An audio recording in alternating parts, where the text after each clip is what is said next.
Yo, what's up, everybody? Here we go for the TED Talk number 16. We've Mr. T Bugz representing Chicago. He's a OG from TUTT, representing USA. I know he already got an interview with Robo Z. I saw a part of it, and now he gonna do his interview with me for this TED Talk number 16. So I'm just gonna send him the invitation right now. What's up, Alwyn? Indy in the place. Okay, so Mr. T Bugz, OG Popper from Chicago, representing Tedding Style. Okay, he's here. That's dope.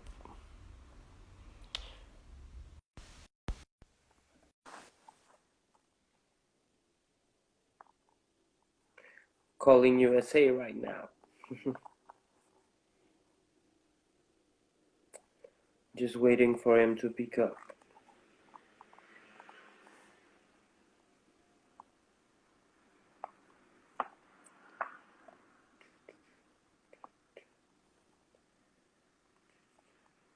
Yo, what's up, Thinksters? India in the place. We're waiting for T Bugz to pick up, and we're gonna start this interview number 16. It's always a pleasure to have OGs, like know more about the history of tedding, because there is a style where the knowledge, I feel like, not like it's been hidden, but like people don't really spread it because there was no movement around it before. But now that the tedding culture is becoming so big and new tedders are coming out every day, I felt like we really have to make those interviews and to document where the style started. Yo, what's up, T Bugz? Yo, what's up, man? Everything cool?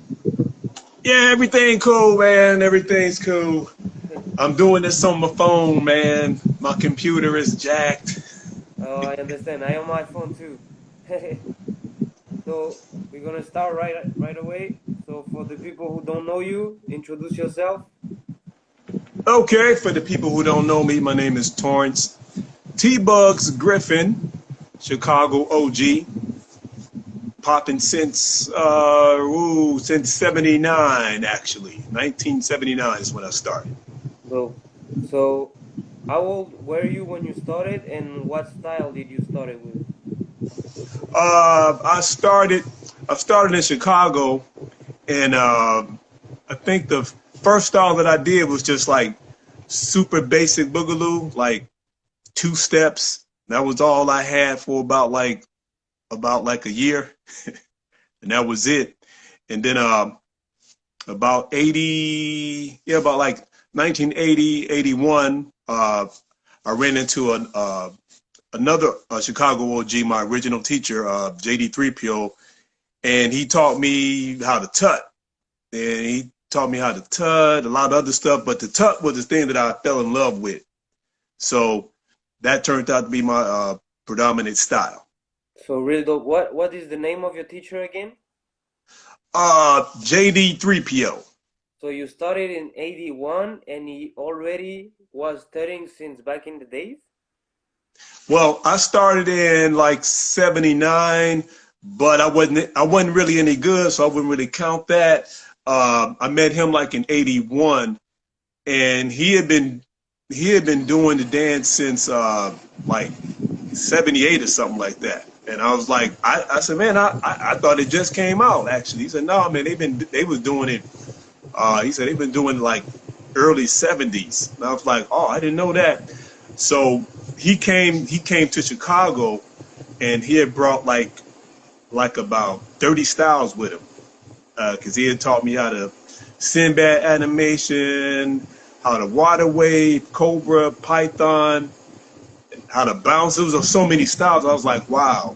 So that's how I got my initiation into the dance through him. And he was bringing that knowledge from LA? He was bringing that knowledge from California, because he was in the army, so he was stationed out there in California. So what he was able to do, he was traveling all up and down California, like from Fresno, Frisco, just all over the place. So he was seeing all these different styles, and he was learning them. And so when he came back to Chicago, he had shared them with me and a couple other people, and then we just sort of started spreading it uh, all over Chicago. That's really dope. So how old were you at this moment? Oh, oh my goodness! I think I was about 17 or 18. Okay, dope. So who were your first inspiration when you started tutting, and who are your inspirations now? Okay, let's see. When I first started, I remember I saw this guy. Uh, he was Melvin from Venus Electronic group here in Chicago, and I saw him like tutting, and I was like, "Wow, man, where'd you learn that from?" Because I was like amazed. I was like, "Oh my God, what is that?" And so that's who turned me on to JD. And now you said like who's inspiring me now? Yeah, Well, actually, everybody that's doing it because I watch every video I see with somebody tutting in it. I it, watch I watch every last single one of them. I mean, not when I see like tutting, I'm like, oh, I'm gonna watch this. I don't care how good, how bad, whatever. I'm gonna watch the whole video. That's how much I just love the dance tutting. I mean, when I see somebody doing like, oh, stop everything, I gotta watch this. that's really dope. So what made you fall in love with that? Like what made you decide is this style and not another? Oh well, one of the things that I really like about it was that one, uh, ancient Egypt, the Kemet, uh, the hieroglyphics on the wall, and all those moves on the wall actually have a meaning. Every last single bam that you see, and I started getting into that. I think it was like the sun dance for the god Ra, something like that. And I was like amazed, like, oh, okay, so all those moves actually have a meaning. And I was like, oh, so that like gave me another dimension to the dance. So I was like, oh, okay. So that really got me like even deeper into it.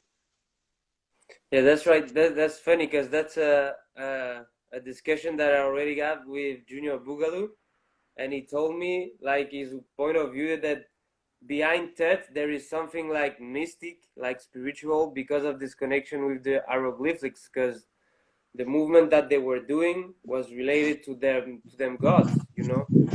Yeah. So Yeah, that was a dance. That was a dance for their gods, and one of the reasons why it's always in that two-dimensional form because you couldn't look the god directly forward like how we're doing. You couldn't do that because you would. So you always had that side profile with it.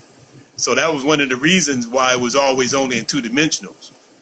So I was like, oh, okay, cool, cool. So I kind of like really got off into the 2D style. Then eventually I came out of that, but that was always like my foundation was that two-dimensional touch style.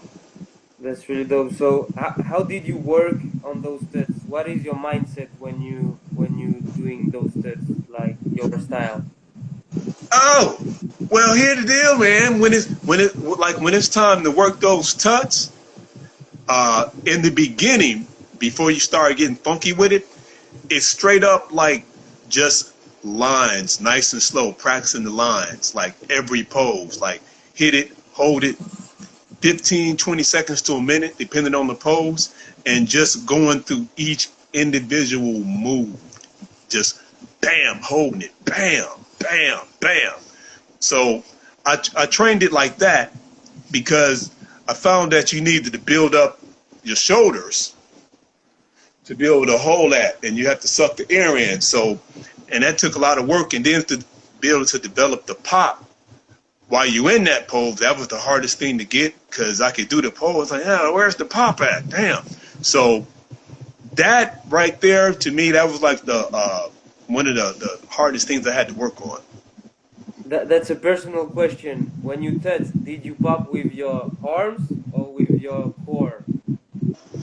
Well, here's how that goes, man. When I first started it, I was hitting it with my arms, and then I met another guy, Vince from another guy from California, and he told me, hey man, when you tut, you can hit with the back of your you can hit with the back of your neck, and it'll travel down your body.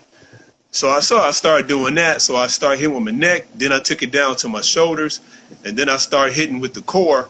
And so what happened eventually, you can combine those. I was able to combine those all together when I was younger. Now that I'm older, I can't do all that. It's just one simple hit with the back of the neck, and that's it. But ideally, if you can get that hit in the core, With the back of the neck, so you use the neck pop in your yeah, TUTS? yeah, I use my neck. First time I hear that. That's really interesting. Yeah, it allows one to hit quicker when you going in and out of those poses, especially when you're hitting the big ones. When you like, you hitting the 2D and you spread out with it, that gives you that bam, boom, crack. You can keep up with that beat. And do you put a certain consistency into your body when you're going into TUTS? Yeah, yeah, all the time. Like for me, one of the basic things is to air chest, expand the chest, shoulders, shoulders. I don't know if you can see me, but shoulders are always boom in the head, because one thing about the dance is like a proud dance, because you're dancing for the God. So you always boom, boom, pow, boom. Everything is always like you always the lines. Everything is always, because that's one thing about that particular dance. It's always about the lines in the form, because that's what makes it so instantly recognizable when people see it. Oh my good, he's tutting right off the bat. Everyone around the world where I've been, when I hit that, they know what it is. That's really interesting. That's crazy. And what is on your mind? Are you thinking like about the breed, or are you thinking about shapes, or what do you think for transitioning? Okay, well, in the beginning, uh, when I first started, I was totally focused, even while I was dancing for the people. I was always focused on the lines. That was my every thought. Try to make it perfect as possible. I got to make it perfect. Then in the middle part, I started getting better. Then I was like, I kind of like not start focusing on it that much. But then when I got to the other dimension of tutting, because what happens is you practice, practice, practice, internalize it, and then you get to a point where you you forget all that and you just dance. And what happens is, instead of like, especially with tutting, instead of just doing the dance, you become the dance.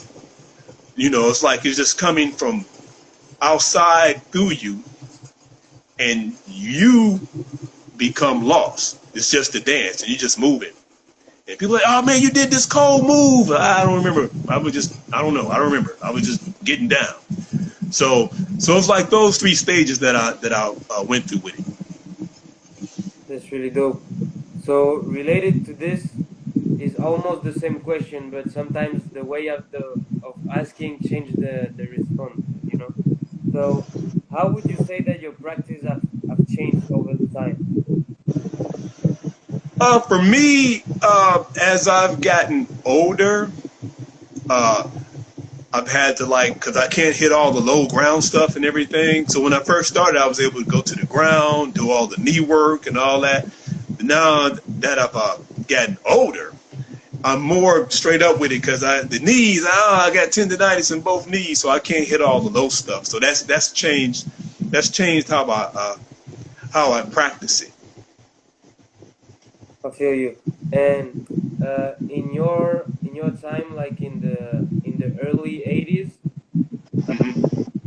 would you say that popping was more inclusive in the sense that you don't have to be popping on every count to be a popper? Like you can come with straight setting and be considered a popper. Yeah, yeah. Back in the day, we didn't have as nearly as much division as we have now with the styles. So if you, as long as you was getting down with whatever you was doing, oh man, that dude pop it, he pop it, and that was it. You know, we didn't have the division part. So if you was tutting and you was hitting with it, you know, you pop it. And what do you think about this evolution that the popping game have took? Like now you have to pop every single time, and it's really difficult to go like into the finals of a competition or something like this, doing like just robotic or just wave or just studying. You know, like you have to get into that Bugz format. You know. Oh well, let me be honest with you, man. It's horrible, man. Because one thing about dancing in general, even with popping, it's all about freedom of expression, man. And you know I mean, sometimes like when we try to like category, you know, try to put all these different categories, and it's got to be this way. And what happens, man, that like kills that sort of kills the spontaneity of the dancer. And my thing has always been, you know, do what you feel. You know, as long as you put your practice in and everything, being able to do what you feel, and then like with the contest and everything, like when I'm judging, I don't go by that. I just go by the person that's getting down, you know, and as this person, I can see he's putting all the work. Look at the moves. Wow, he's killing it.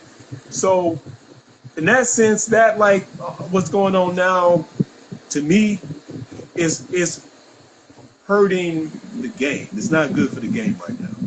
Yeah, and my point of view is kind of paradoxal because when you talk to a lot of OGs, they telling you that in their times, the most important thing was to be original, to be yourself. Like being a copycat was really bad for the people. You know, like you can even get into fights for this. That's what they told me. And now I feel like it's almost the contrary. You know, like you have to be in certain rules, and those same OG that told you that in their times they had to be original, now they telling you that if you don't do that master flex, you're not doing it. You know. Yeah, man, that's kind of weird how that all came around. Like, oh, what the hell? Oh my goodness. Well, as you know, as I just said, I'm not with any of that. I mean, you know, my thing is the dancer should have the freedom to be whatever and do whatever.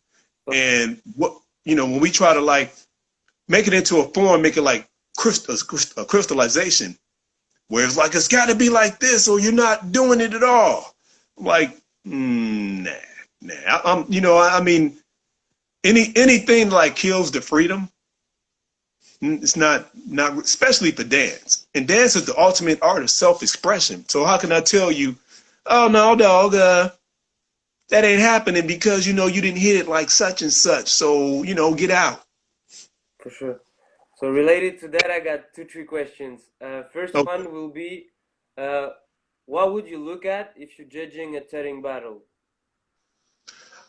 Well, because these days depends. It depends on the tutter, but I would look for the basic things like I would look for the lines. I would look for the creativity, and I would look like, all right, are they moving around? Are they hitting all? Are they hitting different levels and everything? And then added added bonus points. Can he hit? Is he hitting with them tuts? Oh my! Because they start hitting with them tuts. I'm like, oh my goodness, it's magic. So, and then if they can work the waves in there, I'm trying to see how much stuff can they work in through their tut, because you know there's so many things that you can do with tut. Like I tell the young tutters, like, you can robot with it, you can boogaloo with it, you can animate with it. There's nothing that you can't do with it. So even with tutting, you're still, you know, you're not confined. You can run all type of stuff through your tutting, and that's the amazing thing. And I look for that sometimes. I try to see somebody, oh, like if they're, oh, he's gonna start roboting with that tut. Oh my goodness, oh, he's gonna start banging with it. Oh, so that's what I'm looking for, a little everything. Really dope. And related to that, because I know in back in the days, like as you said, like styles were got names.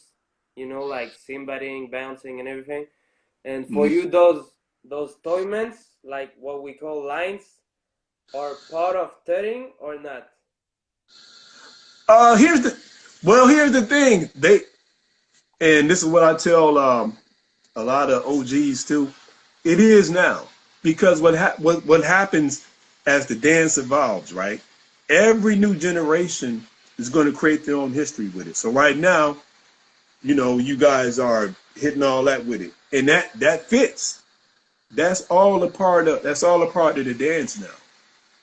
So, and the same thing.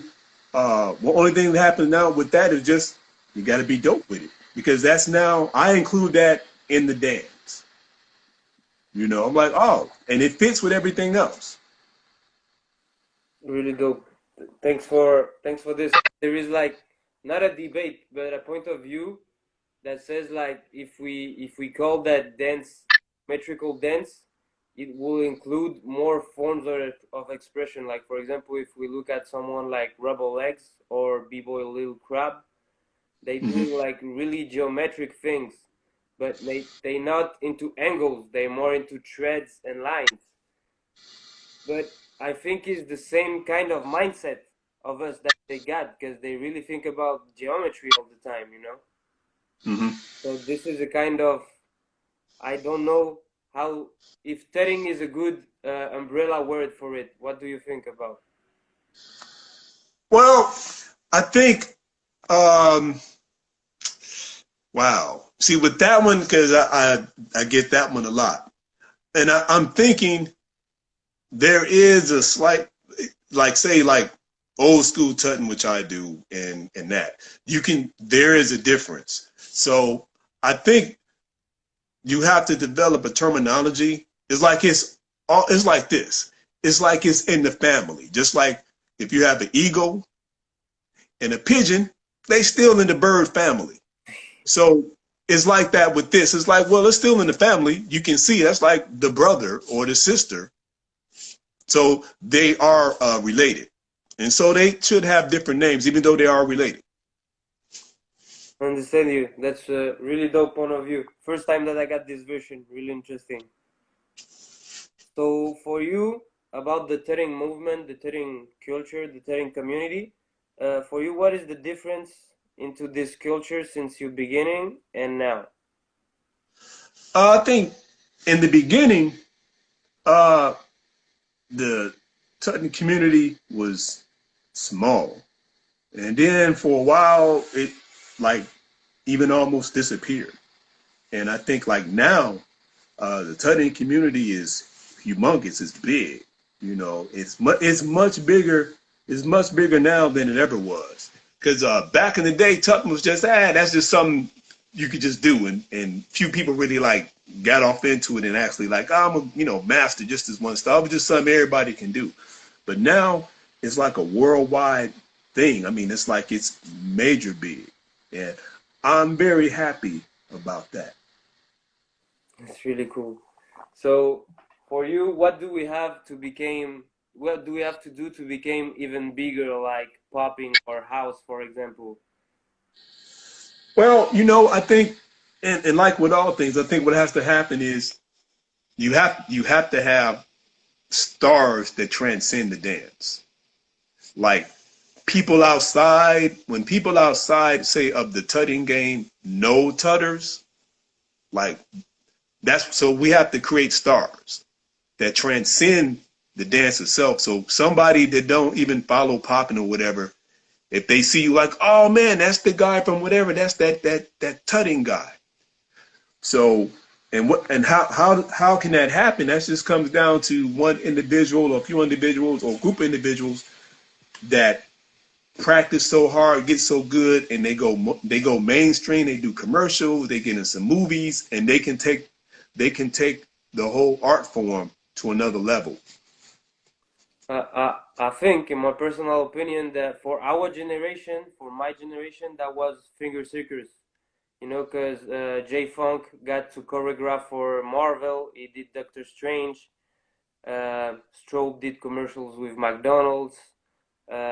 Peanut did a clip with Taylor Swift and all those kind of things. So they really go mainstream, and I think it's thanks of them that we have a lot of newcomers that, as you say, that it's not that they don't give a shit, but they don't take care of the popping scene, and they just take care about tutting, you know. Yeah. Well, I mean, and that right there, that's just basic human nature. That's just, like I said, that's one of the things. That's just how it goes. That's why my whole thing is just like, if you take care of the dance will take care of you. And the dance, that has to come from the heart. And I see a lot of people that are doing the moves, but it's not coming from the heart. And what comes from the heart reaches the heart. And when you're out there in the public doing it, people can pick up on that. Like, oh, I'm just going through the moves, woo, woo, woo, woo. But when it's coming from within, the dance becomes alive, and that attracts people. That's really dope. So, just to be clear, would you say that in tutting the shapes are just part one of what the dance has to be? Yeah, yeah. I mean, it's part one, and it's more to any dance than just the dance. There is an emotional component. There's actually a spiritual component. There's like three levels of it. And, you got the physical, mental, and the spiritual part of the dance. And that's when you, as the dancer, disappears, that I said earlier, when you hit them upper levels where it's just that you are going, the dance is coming through you.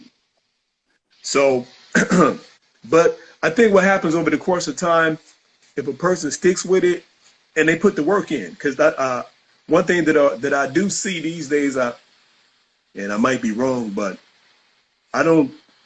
the work ethic, like putting in, like when I first started tutting, I was putting in like about 4 to 8 hours a day. Like I would practice. So the work ethic is, I would say the work ethic on the whole needs to be brought up a bit more. Like, practice harder. So, what is your mindset when you practice? Because some people don't make the difference between ciphering and practicing in lab, you know. So, can you tell them, for this new generation, what for you is the difference between enjoying and working? Okay, well, what happens is it all starts with your practice. So you got like about a couple of ways you can go at it. Like you can, divide the practice up. Like at first, okay, you go through the drills. You hit, you got to hit this move 50 straight times. The next one, you work on all your foundations. You go through all of that, and then second part of your practice, now you just freestyle. You just do whatever. And then if you want, like if you're competing, you can do what we call like a power round of practice, where you go 1 minute straight, hard as you can go, 30-second break, back again, 1 minute straight, because most contests you get about 45 seconds to a minute. So you train yourself, you build your endurance. So you're taking care of the competitive phase, the cipher phase, and then your basic practice phase, where you go through all your foundations of your style. You rehearse your most fundamental moves, and if you got anything like a blow up type of move, you go over that. Like, this is my specialty, so I got to be the best at this. So you go over that. So it's like 3 phases. That's really dope. And at first, do you work on like combos, or uh, you start working with like freestyle concepts? Uh, well, what I do is I start like very simple, and then I start working my way up to the, like start off single move, just bam, bam, bam. Then it'll go to combos. Then it'll go to combination of combos. Then it'll go into mixing other styles into the tut itself. So my thing is, you always lay your foundation first, even with practice. You lay your foundation first, and you start building on top of that, and then you get into all your other stuff. That's really dope. Really inspiring for the people who gonna see this. Um, what kind of work in dance you most enjoy doing? Is it like teaching, performing, battling, choreographing? Like what make you feel more alive? Actually, at this point in my career, I love teaching. Teaching is what's happening, and also since it's just me and you and a few other people, what I do now, the teaching part is I'm not I'm a teacher that teaches you nothing. All I do is I show you what's already there. Because everything you need to know is already in you. So all I'm doing is I'm just like a finger pointing the way. So I don't look at myself as really teaching people as opposed to just showing them what's already there. Like, here's how to get that out of you, because it's already there. It's like, just get it out of you. And that's why when everybody does the dance, they'll have their own original uniqueness. If I'm like, because I don't want you to try to look like me, you got to look like T-Bugz. No, you don't. I want you to look like you. So my job is to just bring that out of you, bring out your own inner uniqueness and creativity. That's really dope. And correct me if I'm wrong, but you got some dancers that you work like a lot with them. Like I got in mind Katana. Yeah, yeah. Katana, I work with her a lot. Man, there's so many people, man. But like she's one of the ones that I constantly work with. Libra Bop, uh, Sid, Koi. It's a whole lot of them. So I don't want to make everybody mad. You didn't mention my name, man. But you guys know who you are, and I work with a whole lot of people. With whoever wants to work with me, man, I'm always open. So did you? Uh, of course, you try to develop their own styles, but like, did you teach them tuts to everyone? Like, look, this is good. Did I teach them? The Say that again. I didn't hear you. Did you teach them tuts? Did you teach tetting to every one of your students, or you just apply to like what they are most good at? Uh, I teach them whatever because a lot of the people that I work with, I actually don't teach them tuts. I've only have maybe two or three people that I've actually taught the tut style. Everyone else, we go through animation, waves, regular popping, just all type of other stuff. So the tut thing, like I said, I had about three hardcore students that's what they wanted from me. Everybody else, which is cool, they want like, teach me how to do the cobra and the python and whatever and this and that. For sure. So yeah. So related to that, I know you came from popping and you practicing popping, and of course we know that tetting came from popping. But would you say that nowadays tetting is still a technique that is part of popping and other dances, or is a style on its own? Man, brother, check this out, man. I'm gonna say this. Tutting is popping. It's plain and simple. That's how I see it. That's how I was, when I first taught, when I got taught, that's what it is. It's like with all other styles. And the people say, well, how can you say that? Well, it has all the elements of popping in it. You got the hitting, you got the waving, you got the animated effects, you got the pistol flexing, you got the footwork. It's all in there. So to me, tutting is popping, period. And Try to that's speak just a little bit more. If, for example, if we look at voguing, that started a little bit later, but was kind of the same time, two different scenes. We agree, but yeah. at this time, like Willie Ninja got mad arms control, and for example, I heard an interview from Wiggles saying that Willie Ninja was the best outside tutor that he ever saw in his life, you know, and Mm-hmm. and voguing was not popping, but they were still No. like really good at touch. even if they call it arm control, but if you someone that didn't know nothing about dance and you see them dance, they doing TUTs, you know. So what do you think about that other styles that developed tutting independently of the popping culture? Well, my thing is that's cool. You know, I mean, like because, like I said, as tutters, I borrowed a lot of stuff from other dances and incorporated into what I do. And I see people do that a lot with tutting, like Bogan, for instance. And to me, that's perfectly okay. And like getting back to what I said earlier, the thing is, what turns those moves into, say, a popping move is when you add those other dynamics from popping itself. Uh, the hitting, the animated effects, the waves, the footwork, that's when it turns into popping. But usually that, other than that, it's just somebody taking moves from popping. And that's okay. You know, like, oh, I'm gonna take the moves and put it with my bogey. And that's cool. But like I said, it's just when you put those, when you sprinkle the elements of popping on to those moves, it becomes, oh, that's popping now, dog. That's popping. Okay, I feel you. I understand your point of view. So would you say that the popping scene of nowadays have to be inclusive with the terrorists? Like Oh, consider them definitely. part of what popping culture nowadays is?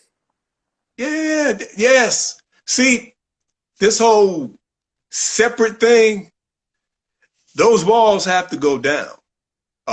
It's all about the dance, period. And it's sort of getting away a little bit from that because everybody has what I call like their dance dogma and they're sticking to it. And that just separates everybody.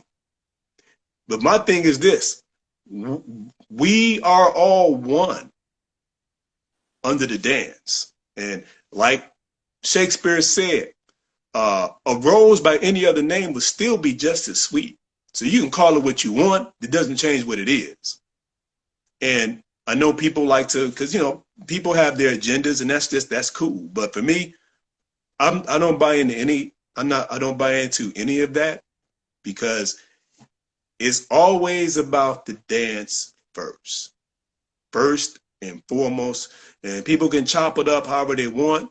But to me, things evolve when it becomes more exclusive. I mean, inclusive, not exclusive, inclusive. And maybe that's something in the future that will come around again, and we'll get back to that, and we won't have all this infighting that I see going on back and forth, because that takes away from the whole dance in general. We don't really need that. No, you're right. You're right. The culture is really divided. I don't know if it's the same in the U.S., but in France, for example, b-boys don't hang out with poppers and hip hop dancers.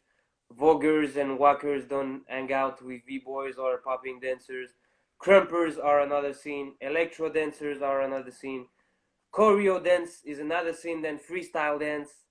And you know, Yeah. and at the end of the day, we all dancing. You know, we all putting Well, inners to sweat and enjoy music, you know? when people understand that we're united through movement and movement is universal, that hasn't like clicked in yet because it's like I do this, I got to stay away from those guys because they don't do what I do. We're all united through movement, plain and simple. And that is something that it's going to take a little time to sink in because it's the same thing here. Like breakers are away from poppers. Everyone has their separate camps, and it's rare that we come together. But I'm like, hopefully one day that's something that I would definitely like to see in, and we just come together as just, you know, dancers, street dancers, whatever you want to call it. And we're just like, no, we're united in movement, man. We're, you know, I mean, to dance is a very special thing, no matter what dance it is. But this particular dance in general, like all of, you know, the whole street dance scene, we could definitely do better united. We can accomplish more together than we can apart. And until we all come together as one, That's really dope. Really good message. I hope it will came true. We have to work on this direction. Yeah, that's something people like me and you, we have to work on it. And, hopefully we just spread it to the younger generation coming up. Maybe they'll really take hold of it because I see them just taking from everything. So maybe that's how it can start. Yeah, and as you say, we need. I mean, you said stars, but I would say like icons that gave us the example that, for example, now in tedding, uh, some of us are getting good at tedding freestyle, but for now, and correct me if I'm wrong, I didn't so know tedding choreographer, you know, like doing, I don't know, like LA dance schools teaching TUTS, but in choreography format, like Yeah. we still in some walls, like you Hmm. said. And I feel like if these walls fall down, it will be like limitless. Well, yeah.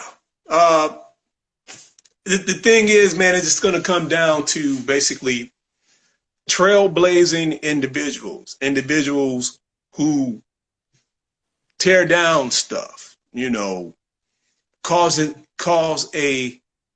uh, a ruckus. Because sometimes you got to destroy some things, and in the process, you got to break down all these because all these walls that we're talking about are imaginary. They just exist in the mind of people.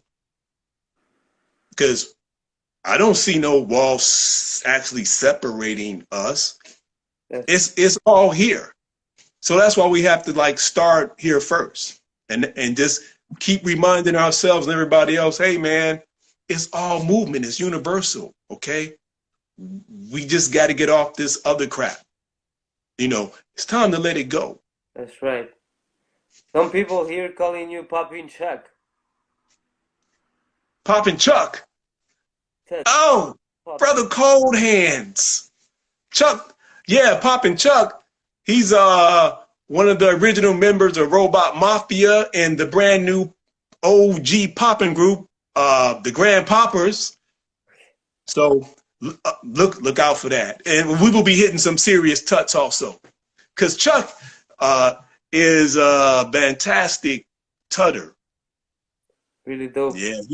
Yeah, he's one of the best. I don't know if a lot of people know that, but he's He's from your generation too? yeah, Poppin' Chuck. Yes, he originally from L.A., California, and he's moved out here to Chicago, and he's very influential on the scene.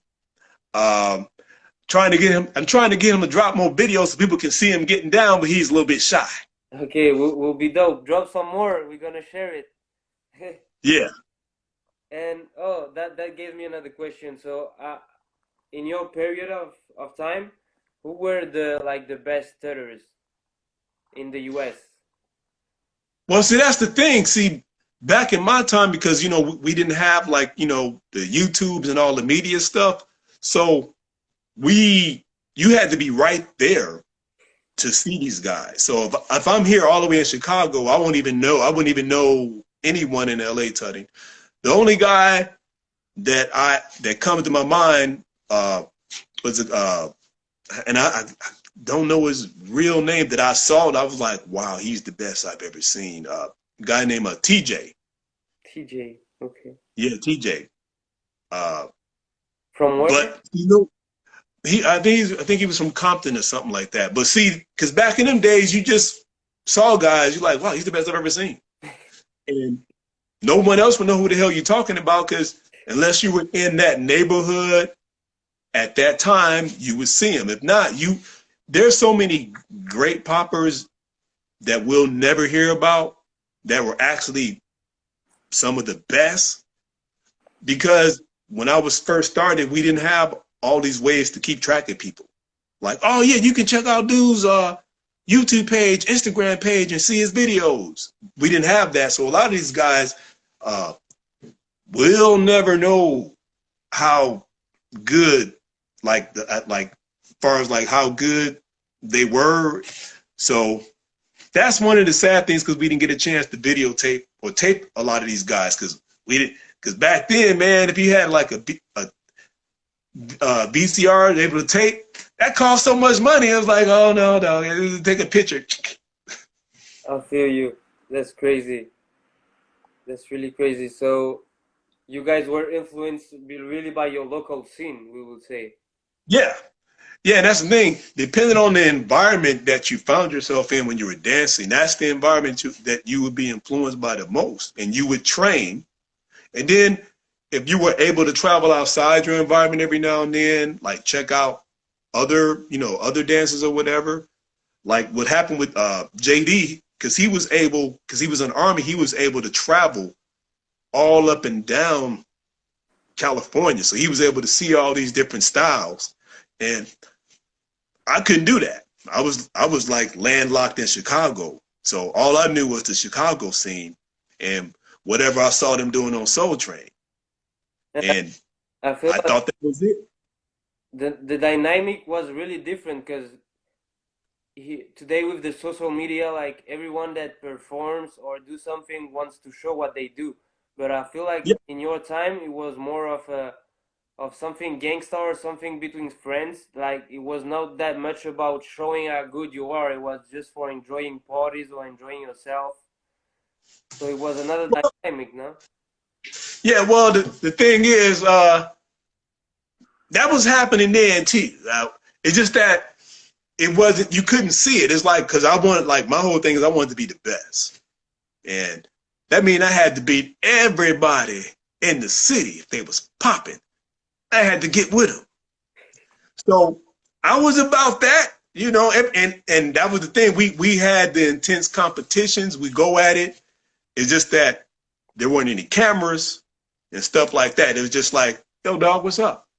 And we just went at it. So, but that's just basic human nature to want to be the best, and that's another driving force behind the dance. But underneath all of that, there was always the passion for the dance, and that came first. Because if you didn't have any passion, passion is a fuel that'll make you get up in the morning, afternoon, whatever, to practice. The passion is what'll make you exercise, do what it takes to be good at what you do. And see, without that passion and love for what you do, you can only push so hard, and that's what gets you up out of the bed in the morning. Yeah, man, I got to go hit these TUTTs, dog. You don't want to hang out? No, I got to go practice. That's dope. So what would you say was your Chicago influence? Because here in France we don't know much about the scene in Chicago. The only thing that came here and late was the Chicago footwork, but Okay. that's all we know. Well, being in Chicago, uh, well, even though this is a big city, but I have to explain it to you like this. In the beginning, uh, there was a big, gigantic popping scene.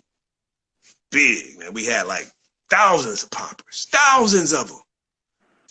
And then around 84, 85, the house music hit. And a lot of the poppers, pretty much 99% of them, started house dancing, and they never came back to popping. So that devastated the whole popping scene. And so what happened also during that time for me, because I kept going, aside from like say JD 3PO kept me like inspired, but then through the movies I saw like Poppin' Taco, Boogaloo Shrimp, Poppin' Pete, and I was able to start seeing other dancers outside of Chicago popping, like Mr. Wiggles, all of them cats. So that like re-inspired me, seeing all of them dudes on TV commercials and stuff like that, in the movies and all that. So I was like, oh wow, okay. So then when I eventually went out to LA and I got a chance to see like the whole popping scene out there, how big it was, I was like, wow, man, check it out. So that got me like really super inspired, like, oh, there's people still doing it. Because here in Chicago, if you were popping, they're like, oh man, that played out, you need to give it up. Literally, you couldn't pop at a party, people would laugh at you. And you still doing that dance? Man, that's played out. Like, damn. So you had to go underground. Like you have to pop and no one can see you popping except you and a couple of friends, if anybody was still doing it, because everybody had pretty much stopped. Oh, that's crazy. Oh yeah, it was the scene was dead. It was like dead. You may have maybe 10 people in the whole city Damn. popping. So did you guys danced on house music? So Yeah. yeah. Yeah. I go to the house parties, man, I be popping out house music. Boom, chicka, boom, chicka, pop, pop, pop, pop. That T is played out, not for me. So I just adapted my style so I could dance off house music. And people would still watch, even though like, oh, it's played out, but you pretty good. So That's dope. So much knowledge. Um, what is your best memory from your dance career? man, there's so many of them. If Pop and Chuck is still in this thing, I'm not gonna tell the story about when I at the Mirage. I was performing out there. Matter of fact, I'll halfway tell it. I'll leave all the kinky stuff out. One of my funniest memories was I was doing a show. I had a week at the Mirage, and after the show, they have like the whole like top floor of the hotel room in and out, and I'm the only like popper in the show, and I'm going to all these different rooms. Man, you got the drugs, you got the orgies, you got everything happening. I'm like, all I want is a donut, man. Where can I get donuts? And they were trying to give me drugs. Hey, man, get in this orgy. No, I just want some donuts, man. I just want donuts. And the whole floor. I went through all these rooms, never got that donut, but I saw stuff that night that I'll never forget. I'll probably put it in a book. That's a great memory for me. And, meeting and then get a chance to meet a lot of these poppers in person. Like I got a chance to meet, Slick Dog, Poppin' Pete, Boogie Frantic, J Rock, all these guys. So those are, some great, super great memories. There's so many though. I mean, teaching, teaching, being able to teach at colleges now, that's a great memory. See, there's so many memories, man. I don't want to make anybody mad. What about me, man? It wasn't a good memory. Like, no, you wasn't. No, but those, I guess I'll just call those some of my highlights. Someone give him a donut, they say in the comments. Yes, I was fiending for that donut. I couldn't find it, man. I did not want the sex. I did not want the drugs. I did not want whatever else was happening. I just want the donut. That's all I wanted was like 2 donuts. Oh, that's crazy. So I got a few questions left. Okay. If people got questions, just write them in the comment and I will ask them. Yeah, if y'all got questions, this is the time. So what will be your dream project? Actually, my dream project would be to choreograph a whole TUTT thing that includes like tell a story that includes tutting and other dances also. I would like just like a whole like hour show. That would be the thing I really would like to do is to really do some serious choreographing with tutting, but include other things in it. Because I'm gonna keep coming back to this because it's all about being inclusive. It's like so that would be like my ultimate dream project. Like a company, like doing tours or for one show? I would like to tour doing it. Get everybody together, we train 6 months, we get it going, take it on the road for the world to see. That's really dope. Your friend Chuck is saying, tell the stories. No, dog.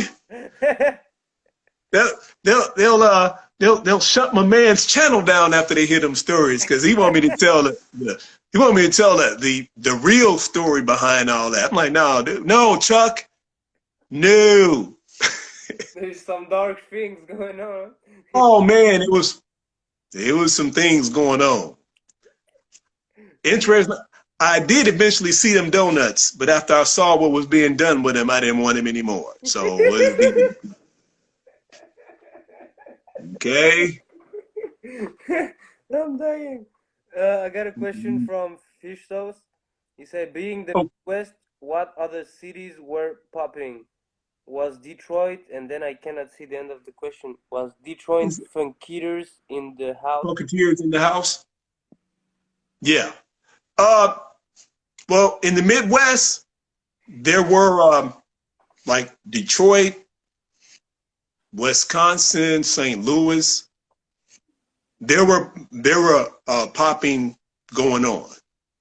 And actually, those places had more poppers than Chicago. When I traveled up there, I said, "Man, y'all got more poppers here than we do in Chicago." Even though my city is bigger, and the Funketeers, well, like, because they had like Funketeers out there, and we had like my first original group I was in, the Electric Funketeers. So that was my first original group, and I performed and traveled with them. But the pop scene in the Midwest was actually pretty good. It was just here in Chicago where it was like ridiculous. And I'm like, damn, I go every time I would travel somewhere else, oh man, you should come here. You should live here. You can make so much money teaching pop in here. Like, no, I love Chicago, man. I probably should have moved to some of them other places. I feel But you. yeah. Just one question that I got right now. Why is your name T-Bug? Oh, that's a great question. Now, check it out. The reason why I ended up with the name T-Bugz is because, let's see if I can do it in a clue. A cartoon.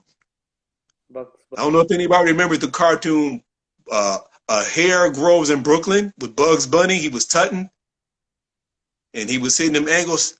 Yeah, for Boom, sure. boom, boom. The here's and Yeah, perfect. The geometry was incredible.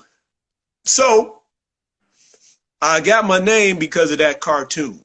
Because T in the Bugs, and I could do the Bugs Bunny style tutting. Uh, I don't do it too much anymore, but it's a hard style. But that was my thing. I could Bugs Bunny tut, and I came pretty close to having that look like he had on the roof, except for the ears and stuff. But I could get the hands and all that. yeah, he even So got an angle where he got a fur articulation that don't yeah, exist. it was ridiculous. I was like, oh, I'll never get all that. But so I could hit that, and hence the name T-Bugz. Incidentally, a name which I hate, but Poppin' Chuck gave me another name. Y'all want to hear it? I'm gonna tell you anyway. Poppin' Chuck, he calls me my other name King TUTT. He's like, you should use that. I was like, yeah, but the people know me as T-Bugz. They be like, who the hell is King TUTT, man? So, but long story short, that's how I got the name T-Bugz that I hate. You hate it. Oh man, yeah, I hate it. I don't know. I don't like it. That's crazy funny. I got just 1 minute and then I'm gonna cut for going back because Instagram is gonna cut. Your friend gave Okay. preferences, Wilson and Camo and Steve Martin. Can you talk about this? Say that again. Wilson and Camo and Steve Martin. Oh, well, Steve Martin. I mean, like, because he's one of the first guys on a network TV to bust out tuts and had the song King Tut, boom, boom, boom, Yeah. funky Tut. So he was one of the first guys to get on national TV and do it, even though in the 40s and 20s, they actually were hitting tuts in some of the shows on off Broadway and on Broadway. So that's where I remember about that. Wilson, did you say Wilson? Wilson and Camo. I I never heard those names till today. I hopefully I'm making anybody mad. Sorry about that. No problem. I just gonna cut and go back in 1 minute. So everybody come Oh, back. I just gonna save this live and go back live. 4 part. okay, cool. See you. All right.